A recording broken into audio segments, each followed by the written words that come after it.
এই খুনি হাসিনাকে, ফ্যাসিস্ট হাসিনাকে আপনারা সাবেক প্রধানমন্ত্রী হাসিনা হিসেবে সম্বোধন করেন, যেটি আমাদেরকে জাতি হিসেবে বিব্রত করে।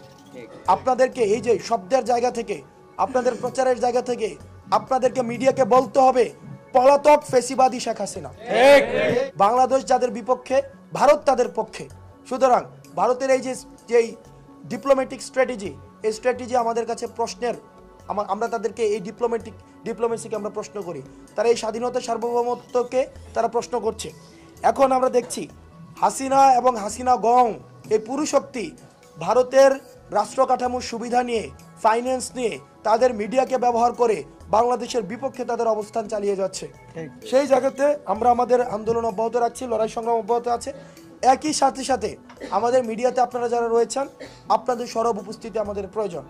আপনারা এখনো পর্যন্ত দেখছি বাংলাদেশের মিডিয়া এখনো পর্যন্ত আপনারা এই খুনি হাসিনাকে, ফ্যাসিস্ট হাসিনাকে আপনারা সাবেক প্রধানমন্ত্রী হাসিনা হিসেবে সম্বোধন করেন, যেটি আমাদেরকে জাতি হিসেবে বিব্রত করে।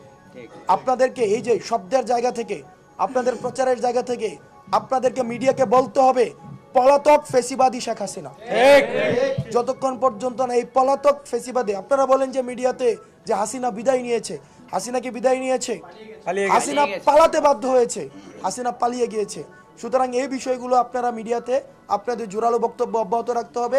দ্বিতীয়ত, আমাদের বাংলাদেশে যে সাম্প্রদায়িক সম্প্রীতিটি রয়েছে সেটিকেও আপনারা উপস্থাপন করতে হবে।